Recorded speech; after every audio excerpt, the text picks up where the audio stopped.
Meus irmãos, Amã, o inimigo dos judeus, está morto. Nós chegamos no capítulo 8 de Ester e nós paramos bem nesse momento da história. Mas infelizmente, mesmo depois de morto, as consequências de sua maldade ainda continuam. Diz a história que Adolf Hitler morreu em 30 de abril de 1945, mas a Alemanha só foi se render 8 dias depois. E os historiadores dizem que nesses poucos 8 dias, entre 100 a 200 mil pessoas morreram nesse restinho de guerra. A maioria dessas quase 200 mil pessoas civis que morreram, mesmo que o responsável pela guerra já estivesse morto em bombardeios, combates e execuções. E aqui em Ester o cenário é parecido. Mesmo depois da morte de Amã, as consequências por sua maldade, as consequências do seu decreto ainda persistiam. E era um problema que eles precisavam resolver de alguma coisa. Como eu comentei por várias vezes, era um decreto irrevogável. E as consequências iriam perdurar por um tempo e alguma coisa precisava ser feita. O problema existia e precisava ser resolvido. Então, você aí com a sua Bíblia aberta em Ester capítulo 8, nós vamos aprender algumas lições, meus irmãos, mas o tema principal, a frase que resume tudo isso é esta que não está aparecendo, que eu estou apertando e não está indo. Alguém passa aí para mim, por favor. Aperta aí. Que é o seguinte: nós temos o privilégio e a responsabilidade de interceder ao Rei dos Reis pela vida e salvação dos outros. Nós temos o privilégio e a responsabilidade de interceder ao Rei dos Reis pela vida e pela salvação de outros. Muito bem. Queridos, o capítulo 8, ele começa com o rei Xerxes entregando os bens de Amã a Ester. Era comum nessa época que os traidores executados tivessem todos os seus bens recolhidos pelo próprio rei. Mas o rei não faz isso, ele entrega os bens de Amã para Mardoqueu e para Ester. Talvez por conta de algum peso na consciência, porque lembre-se que Xerxes estava metido nessa história também de matar a própria Ester, mesmo que ele não queira, ele estava envolvido até o pescoço nessa situação. E por um lado, no início, os bens de Amã serviram para financiar a execução de milhões de judeus, esse era o plano. Mas agora, depois de morto, Amã teria os seus bens financiando o plano que viria a salvar todo o povo de Deus da destruição. E fora que nisso tudo, Xerxes, o rei da Pérsia, descobriu que Mardoqueu, o homem que havia salvo a sua vida, também era primo de sua esposa, né? Toda essa descoberta se deu porque eles estavam guardando esse segredo e ele não sabia até aqui. E uma vez que Amã morre, Mardoqueu então é promovido a primeiro-ministro, cargo que pertencia a Amã. E não só isso, mas também o rei retira o anel do dedo de Amã e entrega a Mardoqueu, e ele vai utilizar esse anel, o mesmo que foi utilizado para selar e chancelar e autorizar o primeiro decreto que determinava o extermínio do povo judeu. Que virada, uma virada total dessa história, não é? E no versículo 3 aí do capítulo 4, os irmãos vão reparar que Ester vai se jogar aos pés do rei e vai começar a chorar. Ela vai começar a implorar e a interceder e a pedir pela salvação do seu povo. Mas o rei, como eu comentei, ele não tinha como mudar a questão. Mas foi o que ela pediu para que o pedido, a lei, o decreto fosse cancelado. E ela se humilha. E os versículos 5 e 6 dizem o seguinte: se for do agrado do rei, percebam aqui a humildade de Ester, se for do agrado do rei, se posso contar com o seu favor, e se ele considerar justo que se escreva uma ordem revogando as cartas de Amã, filho do Agagita Amedata, que ele escreveu para que os judeus fossem executados em todas as províncias do império. Pois como suportarei viver e ver a desgraça que cairá sobre o meu povo? Como suportarei a destruição da minha própria família? Vamos orar mais uma vez? Senhor Deus, nós estamos aqui e queremos ouvir a Tua voz. Acalma, ó Deus, cada coração, abra os nossos ouvidos e mente de forma espiritual, para que possamos entender o que o Senhor tem a nos ensinar. É o que eu te peço em nome de Jesus. Amém. Meus irmãos, Esther podia muito bem deixar para lá, não é? Ela tinha uma grande posição privilegiada. Ela poderia simplesmente se recolher à segurança do palácio. O rei Xerxes poderia muito bem decretar que no palácio ninguém entra, na minha mulher ninguém toca, ou mobilizar o seu exército para cercar a rainha Esther e protegê-la de forma que ninguém invadiria os seus aposentos. Mas e a sua família? E o seu povo?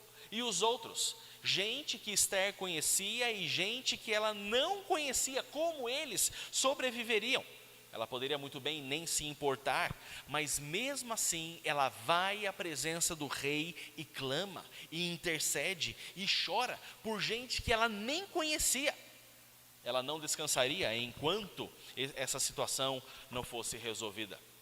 Meus irmãos, se hoje nós temos o privilégio e a responsabilidade de interceder ao Rei dos Reis, em primeiro lugar, nós precisamos aprender de uma vez por todas que nós precisamos orar por pessoas. Por todas as pessoas que necessitam de nossas orações, pessoas que necessitam de salvação. Amã, o erro dele foi se jogar sobre Esther e clamar pela sua própria vida, e por conta disso ele morreu.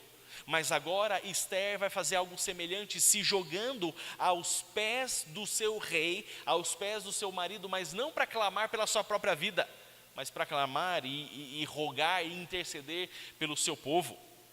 Nós não podemos fechar os olhos para o sofrimento alheio. Nós não podemos ignorar a dor, as lágrimas, a angústia de irmãos e de pessoas que nos cercam. Na verdade, nós não podemos fechar e ignorar os nossos olhos para a dor do coração do próximo. E isso significa o próximo, alguém que é irmão em Cristo e alguém que não é irmão em Cristo. Sendo ser humano, é o nosso próximo. Esther compareceu ao rei, diante do trono do rei Xerxes, para implorar e pedir. Mas hoje nós temos o grande privilégio de não ter acesso ao trono de um rei terreno, mas ter acesso ao trono do Rei dos Reis, o Rei do Universo. E nós temos esse acesso sem a necessidade de sacrifícios, sem a necessidade de sacerdotes, sem a necessidade de uma data especial. Basta dobrarmos os nossos joelhos e clamar.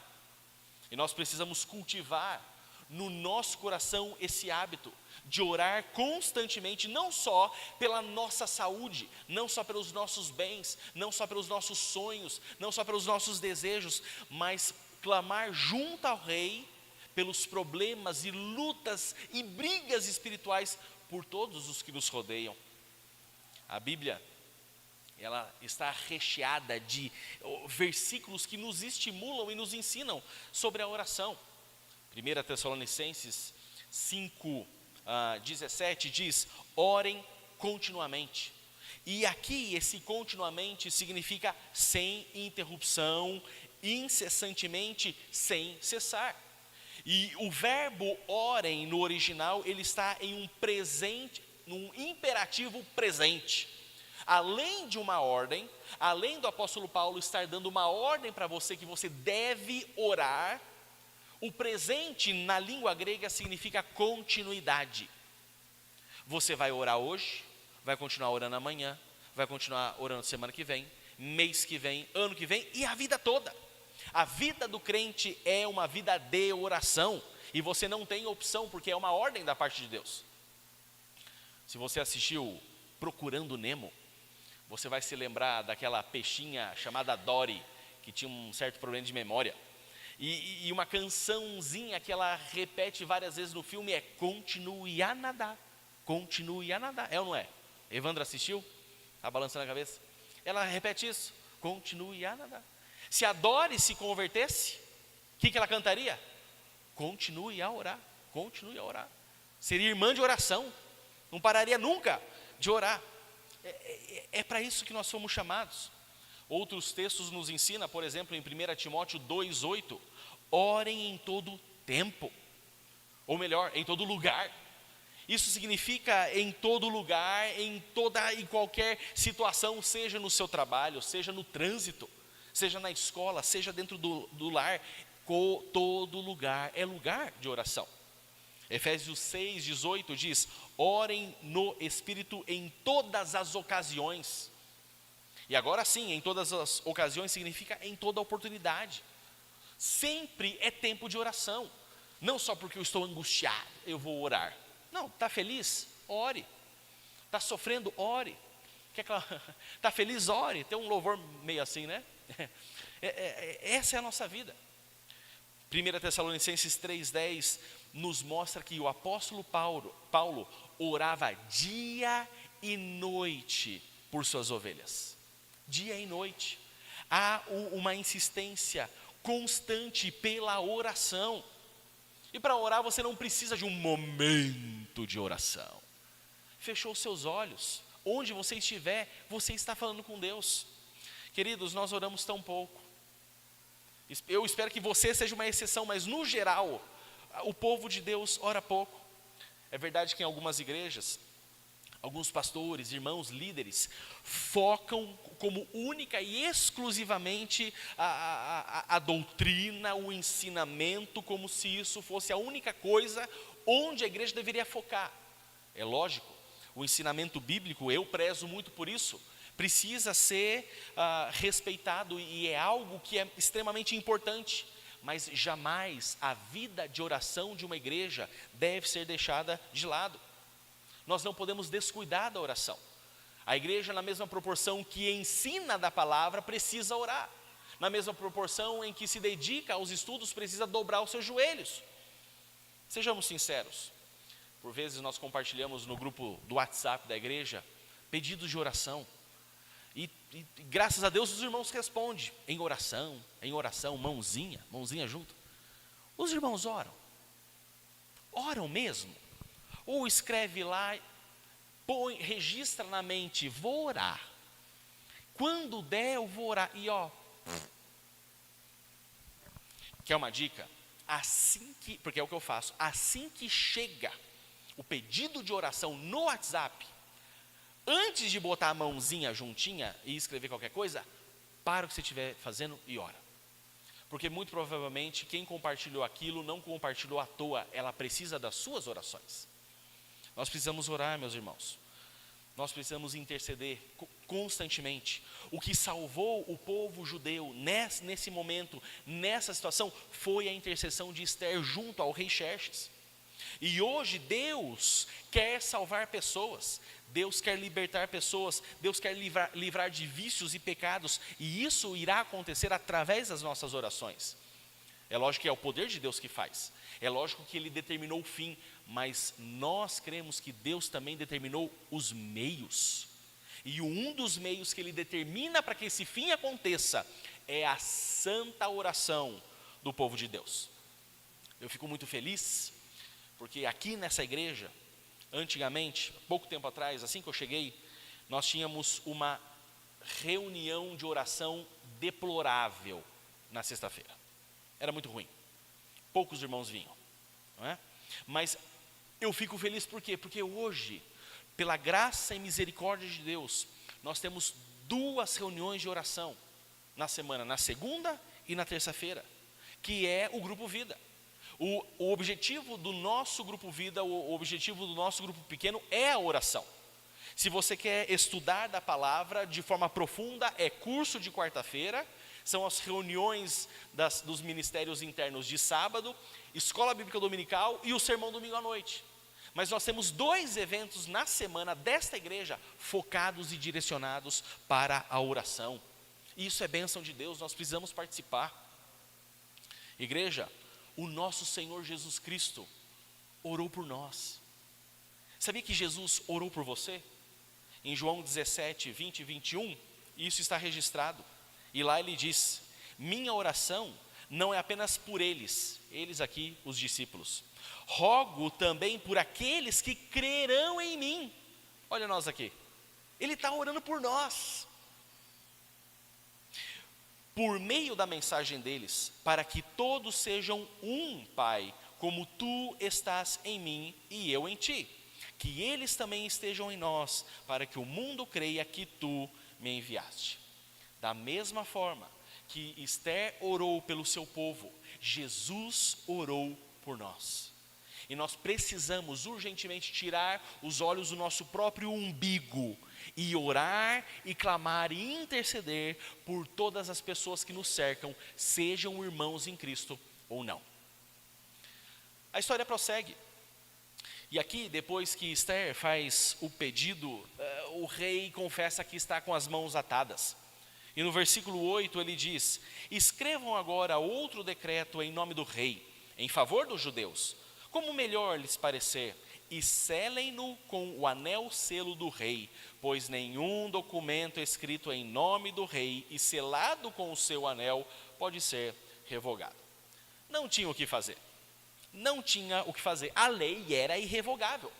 Essa aqui era uma bomba que sim ou sim ia explodir. Né? Aqui não é aquele filme onde o mocinho está diante daquela bomba e ele está pensando aqui, corta o fio vermelho ou corta o fio azul? Aqui é o tipo de filme que não tem fio para cortar. É o tipo de filme que a bomba vai explodir e a questão é onde que ela vai explodir que vai ser menos pior. No máximo, o que o rei poderia fazer era criar uma nova lei a favor dos judeus. E é o que vai acontecer.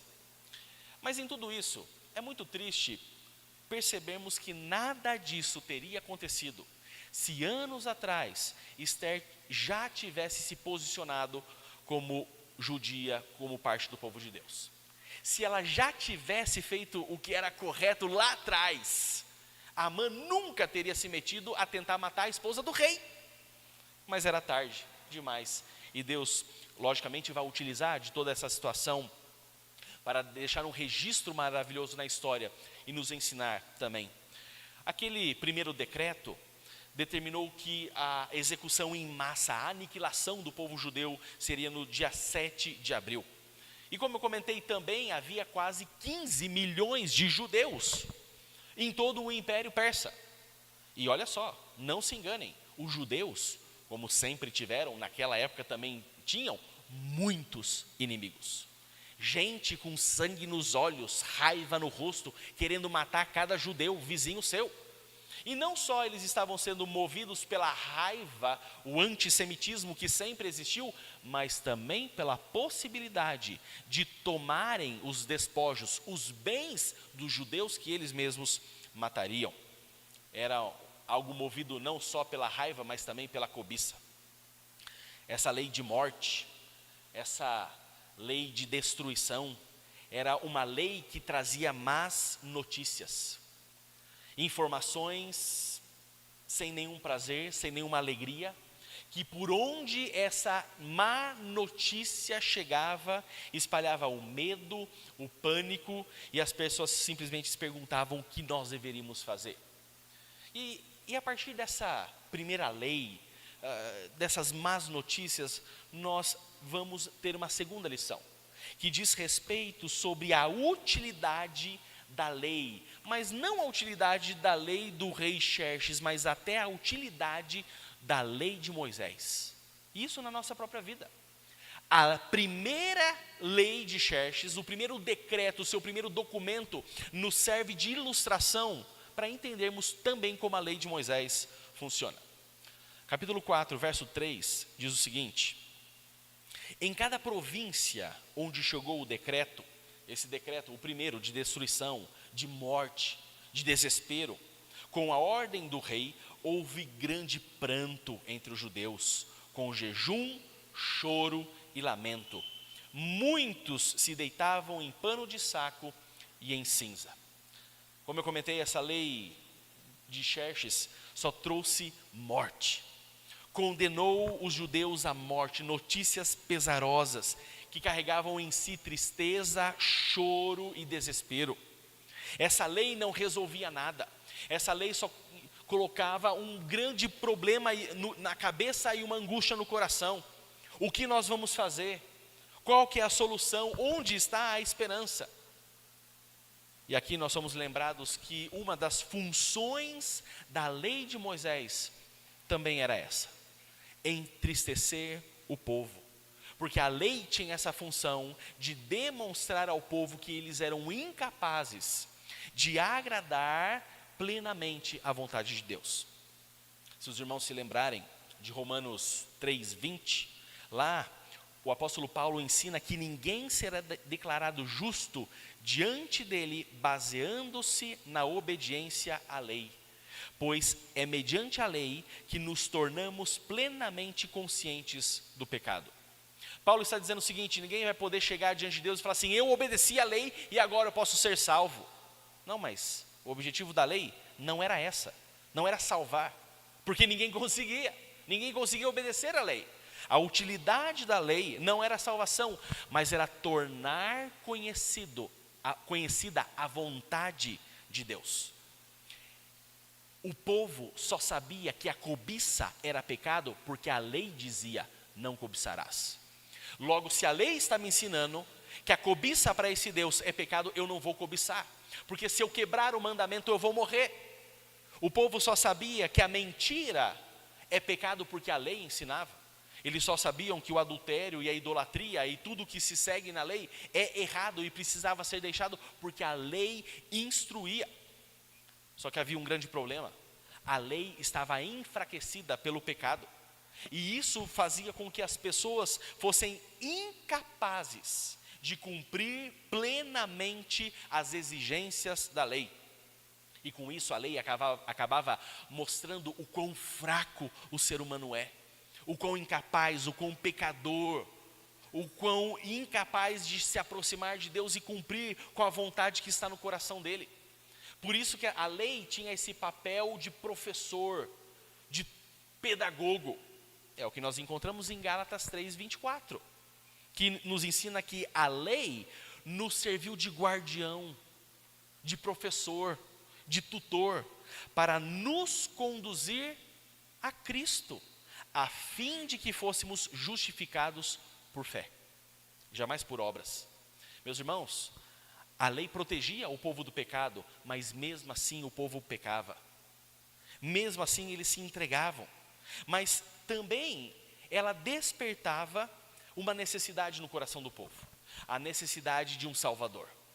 Quando o povo tentava obedecer e não conseguia, o povo olhava para si e falava assim, eu não consigo, eu sou transgressor, eu sou pecador, eu preciso de um Redentor, eu preciso de alguém que cumpra a lei no meu lugar e me conceda a vida, porque eu por mim mesmo eu não consigo. Mesmo protegidos pela lei, eles pecavam. E a consequência do pecado é a morte.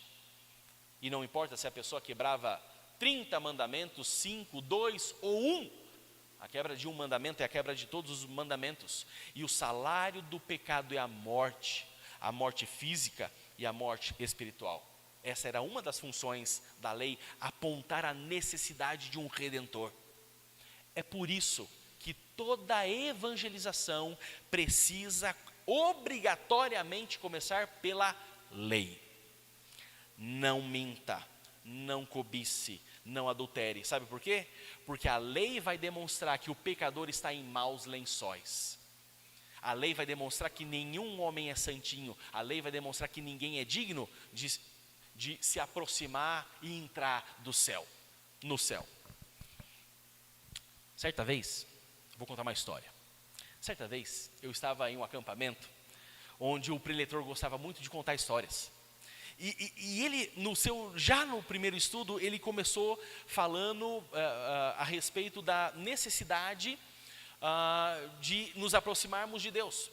Porque, utilizando um texto do Antigo Testamento, ele estava dizendo que o texto de Ezequiel diz isso, que do trono de Deus flui rios de águas vivas. E por onde esse rio passa, ele vivifica, ele transforma, ele dá vida. E é verdade. Isso de fato está corretíssimo. Mas eu que estava do lado de um adolescente, eu escutei o adolescente conversando com outro adolescente. E eu com isso? E eu escutei. E eu com isso?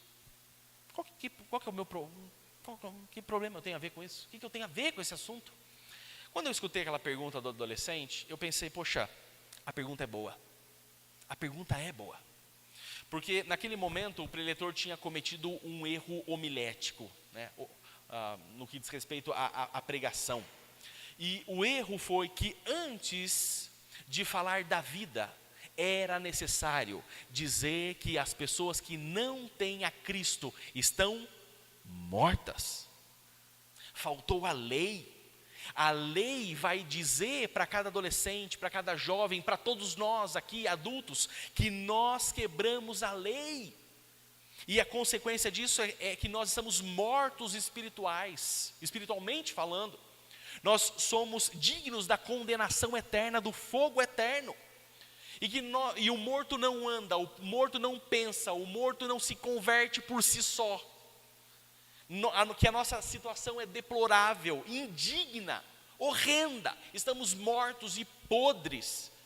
E se não é alguém que vem e nos ressuscita, nós continuaremos na mesma situação e nosso futuro será o inferno. E então, depois de passar por uma lei e demonstrar que você está morto espiritual, mas há uma esperança. Existe um rio que flui do trono de Deus, concedendo vida. Se você tem um bebê dentro de casa, já dá para começar a fazer isso. Uma criança pequena, né, um adolescente, um pré-adolescente, todos eles precisam de lei dentro de casa. Lá em casa não grite, não dê chilique, não jogue a baqueta do tum-tum, não. E conforme a sua criança for crescendo, ela vai perceber que ela mesma é incapaz de obedecer, que algo dentro dela sempre é inclinada para o mal, que algo dentro dela tem a tendência de não cumprir o que é correto, mas tem a maior tendência de cumprir o que é transgressão de leis, até que ela vai chegar no momento que ela vai dizer, eu não consigo obedecer. E é nesse momento, como um tutor e um guardião igual de Gálatas, você vai chegar para o seu filho e vai dizer, sabe por que você não consegue? Porque você é um pecador e o seu coração é corrupto e você precisa de um salvador, um redentor, e eu vou te apresentar, ele é Jesus Cristo. E você conduz a sua criança, o seu filho, aos pés de Jesus Cristo. Agora, se você cria o seu filho como se ele nunca errasse, como se ele não fosse um transgressor, como se ele fosse alguém perfeito, qual a necessidade que ele tem de um redentor? Qual é a necessidade que ele tem de um salvador? Nenhuma necessidade. E a pergunta que aquele adolescente fez no acampamento pode se repetir na boca de seu filho em algum momento. E eu com isso? Não ignorem, meus irmãos, o poder que a tristeza espiritual pode ter sobre nós. A tristeza que vem do espírito, a tristeza causada pela quebra da lei, tem a sua utilidade, de acordo com o apóstolo Paulo, 2 Coríntios 7:9, que diz que a tristeza, segundo Deus, produz um arrependimento que leva à salvação. Essa tristeza é útil e ela vem da lei. Mardoqueu e Esther se assentam para escrever então um novo documento, um novo decreto. E o versículo 11 nos diz, e explica o conteúdo. O decreto do rei concedia aos judeus de cada cidade o direito de reunir-se e proteger-se, de destruir, matar e aniquilar qualquer força armada de qualquer povo ou província que os ameaçasse, e a eles, suas mulheres e seus filhos, e de saquear os seus bens, os bens dos seus inimigos. Opa! Agora há uma esperança. Antes havia apenas um decreto, que era, os judeus vão morrer como ovelhas enviadas ao matadouro, não terão direito à defesa, nada de armamento, armas matam, deixa a população desarmada e deixam que morram. E todo mundo, os inimigos podem cercar os judeus e matar à vontade. Só que agora não. Agora os judeus, o povo de Deus, terá a oportunidade de se ajuntar, de se armar, de treinar, de se preparar para a batalha. E mais, eles não apenas poderiam se defender e matar os seus oponentes, como também tomar posse dos bens de todos os inimigos que eles mataram. Agora estava pau a pau, como se diz, estava igual a situação. E novamente, os secretários do rei são reunidos, e todos eles se assentam para escrever as novas cartas desse novo decreto. E centenas de cartas foram escritas com esta ordem, em diferentes idiomas, em diferentes dialetos, e cavaleiros montados em cavalos velozes iriam disparar por todo o império, levando boas novas, boas notícias. Versículos 15 a 16 diz: Mardoqueu saiu da presença do rei usando vestes reais em azul e branco, uma grande coroa de ouro e um manto púrpura de linho fino. E a cidade de Suzã exultava de alegria.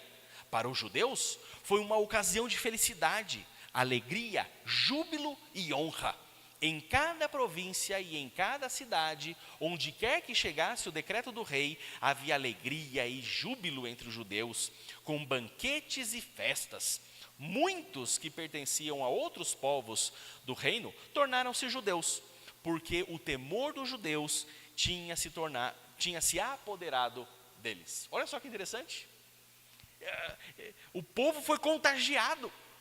E se, meus irmãos, hoje nós temos o privilégio de orar e interceder ao Rei dos Reis pela conversão e pela vida de outros, nós só temos esse privilégio porque chegou a nós não apenas as más notícias, mas as boas notícias da vida, que é a vida em Cristo, a vida eterna, boas novas.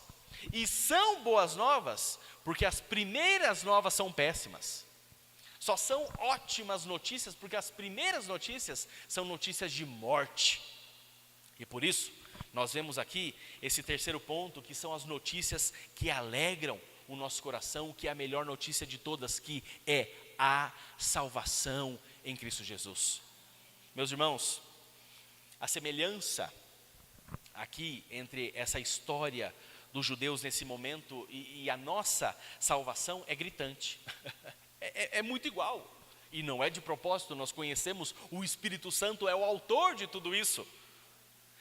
Está descaradamente ilustrado o que aconteceu conosco, e aqui está o início da solução de todos os problemas que Amã, mesmo depois de morto, deixou para trás. Primeiro, houve um decreto que trouxe tristeza. Primeiro houve um decreto, pensando que eu fiz a comparação com a lei de Moisés, que trouxe choro. Um primeiro decreto que trouxe jejum, porque eles entenderam que estavam perdidos, condenados, como ovelhas enviadas ao matadouro. Todos eles morreriam, Mardoqueu e o povo. Mas agora existe um segundo decreto, e o resultado desse segundo decreto é alegria, júbilo e nada de jejum, banquete e festa. E foi uma festança tão bonita que até quem não era judeu, que se converteu ao judaísmo, o povo contente, agora vou fazer parte disso aqui. Esse Deus, o Deus dos judeus é um Deus maravilhoso, eu preciso fazer parte dessa alegria. Antes do primeiro decreto, tanto o povo como Mardoqueu estavam vestidos com um pano de saco, sinal de profunda tristeza, sinal de humilhação. Mas agora eles deixaram a roupa de humilhação de lado e colocaram vestes de alegria, vestes de festa. Aliás, até Mardoqueu ganhou uma roupinha nova, não é? Vestes reais. E sabe por que eles estão festejando? Sabe por que eles estão celebrando? Porque é a alegria da salvação que chegou. A alegria da salvação. Eles irão sobreviver, e isso é maravilhoso. Meu irmão, minha irmã, por que você acha que a Bíblia diz constantemente: alegrem-se no Senhor? Novamente direi, alegrem-se no Senhor. Porque antes nós estávamos condenados, mas agora nós temos esperança. Antes nós estávamos perdidos em trevas, rumando ao inferno, mas agora nós estamos salvos. Afinal de contas, não há condenação para os que estão em Cristo Jesus. Notem aqui que eles ainda teriam problemas. O 7 de abril ainda chegaria. Os inimigos avançariam contra eles. Eles teriam que revidar, eles entrariam em guerra. Mas dessa vez há esperança, há alegria de sobrevivência. E eles já estão desfrutando de forma adiantada o júbilo da vitória, que pela fé eles iriam desfrutar no futuro.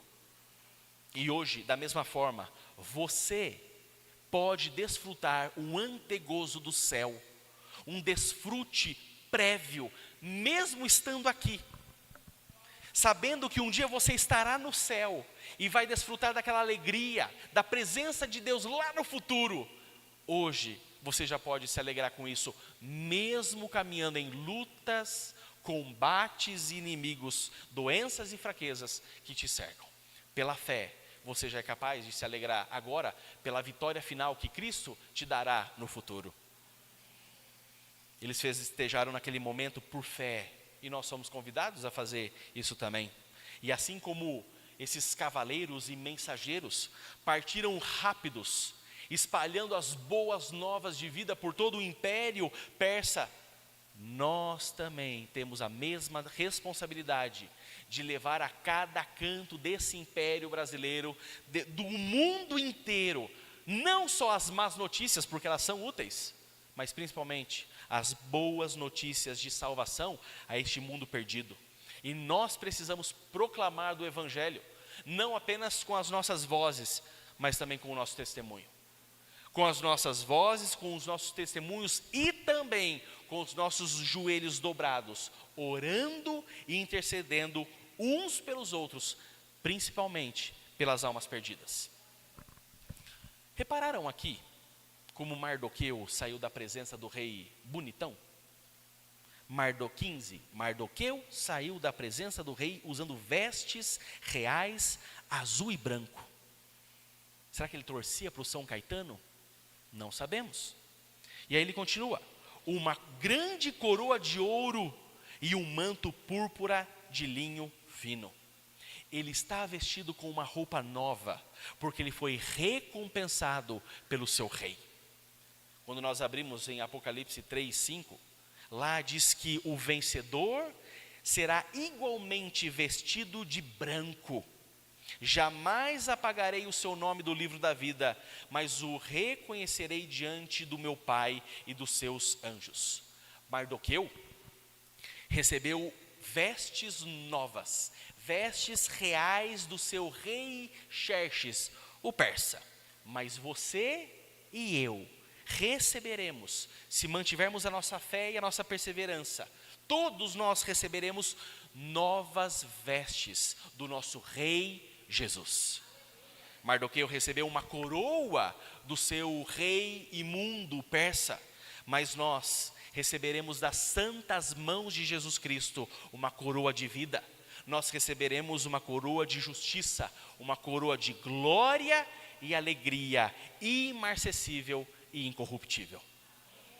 Esse sim será o grande dia da vitória do povo de Deus, a nossa vitória sobre o pecado. Mas e aí? Será que esse plano vai dar certo? Será que os inimigos matarão os judeus? Ou será que os judeus matarão seus inimigos? Essa história continua na semana que vem.